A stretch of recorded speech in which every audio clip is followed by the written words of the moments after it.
Sábado agitadíssimo nos bastidores do Amazonas FC. Técnico caiu, técnico novo chegando e reforço gringo também na área. Quer saber um pouco mais sobre isso? Então, bora pro vídeo.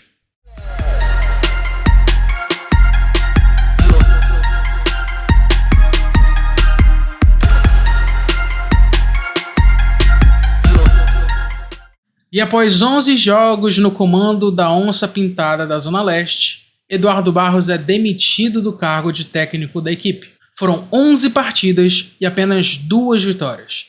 O técnico ainda conseguiu ser campeão amazonense do ano de 2025, em cima do Nacional, foi eliminado pelo São Raimundo de Roraima pela Copa Verde e colecionou um empate e 2 derrotas na Série B de 2025. A informação inicialmente foi dada pela jornalista Larissa Balieiro em seu Twitter e logo depois uma nota oficial do clube confirmou a rescisão com o treinador. Bom, quem assistiu o vídeo anterior que eu lancei aqui no canal percebeu a minha decepção com o trabalho do Eduardo Barros.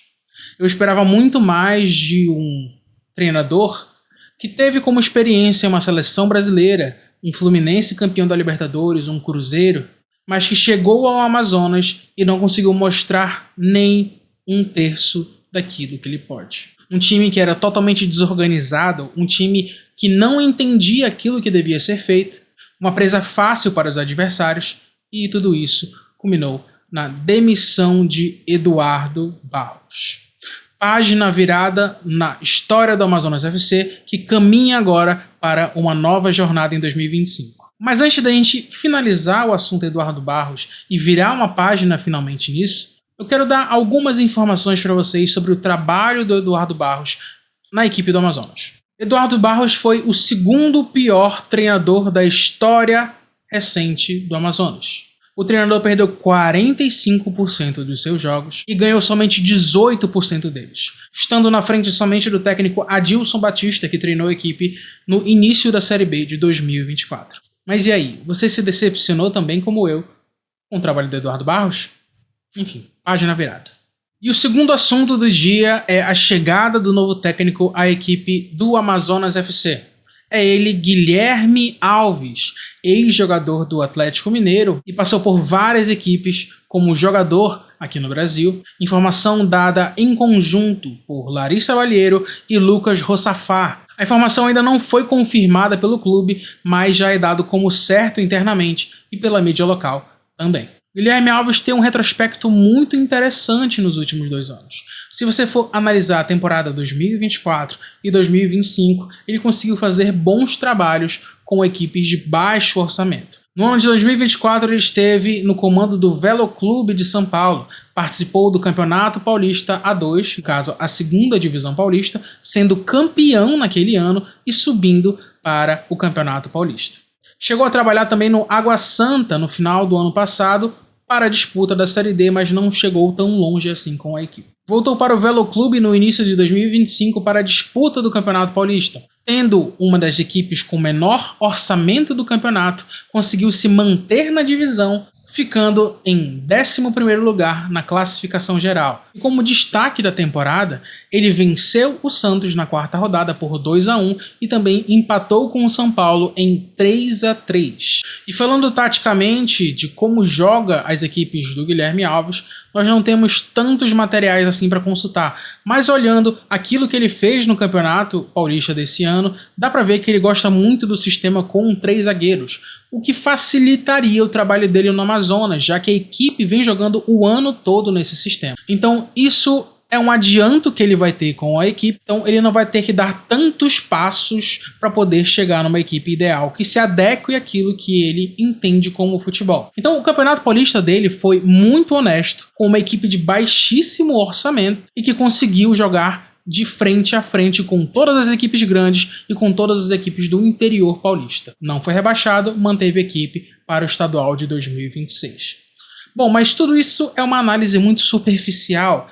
Nós vamos ter que realmente esperar para ver e torcer para que o professor Guilherme Alves dê o seu melhor e que ele extraia aquilo que nós sabemos que o elenco do Amazonas pode dar. Mas e aí, o que você acha sobre o treinador? Deixa aqui embaixo no comentário o que você espera dele para o ano de 2025 e o que você espera da nossa equipe também para essa temporada. E o terceiro assunto do vídeo é uma aleatoriedade do futebol brasileiro. Ano passado, o Amazonas tentou a contratação do zagueiro Mamadou Sakho, ex-Liverpool, ex-seleção francesa, mas que infelizmente não foi para frente com a negociação, e esse ano agora fomos novamente em cima de um francês e parece que deu certo. A informação é dada pelo jornalista Cássio Júnior, do Globo Esporte, aqui do Amazonas, que confirma a chegada de Yaya Sanogo, centroavante francês de 32 anos, com passagem no Arsenal, no Auxerre e também no Crystal Palace. Mas e aí? Quem é esse Yaya Sanogo? E eu reuni algumas informações sobre esse jogador e bora ver o que ele fez. Bom, o Yaya Sanogo surgiu no Auxerre, lá na temporada de 2011 na França. Era um jogador com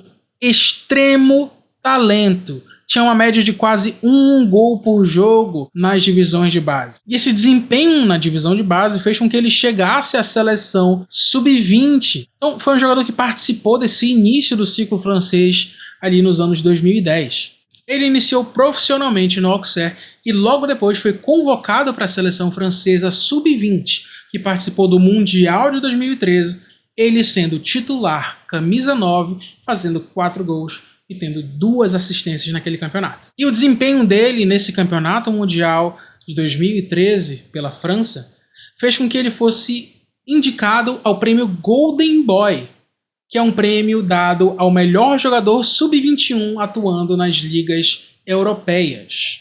Além disso, ele foi contratado pelo Arsenal em 2013, onde infelizmente as coisas não deram muito certo. Foi um jogador que conviveu com muitas lesões, com muitas decepções, foi emprestado diversas vezes para Crystal Palace, enfim, outros times, e se tornou um andarilho da bola. Ele foi com certeza uma das grandes decepções do futebol mundial na década passada. Dava-se muita, mas muita expectativa para ele, porque quando ele iniciou lá no Auxerre, era um jogador rápido, com força física, uma excelente bola aérea e um excelente finalizador. Era um jogador completíssimo e que era dado como uma das futuras estrelas do futebol mundial. Ele infelizmente conviveu com muitas e muitas lesões, fazendo com que ele perdesse o mercado de primeira prateleira na Europa. Começou a andar em equipes menores da Europa e também começou a trilhar pelo mundo, jogando até mesmo na Armênia e na China, onde foi o último país onde trabalhou.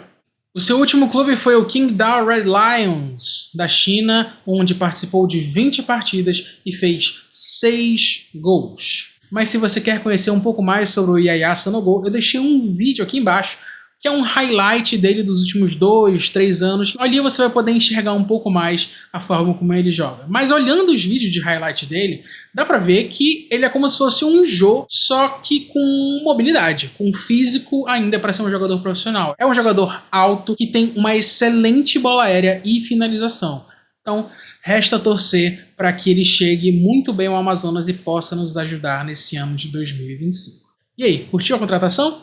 Deixa aí embaixo também um comentário dizendo se você gostou ou não. Bom, e esse foi o vídeo falando um pouco sobre esse sábado agitadíssimo nos bastidores do Amazonas. Não se esqueçam que segunda-feira nós temos o jogo contra o Avaí às 18 horas horário de Brasília, 17 horas horário de Manaus. Transmissão no Disney+ Premium. E ó, a gente se vê lá, hein? Valeu!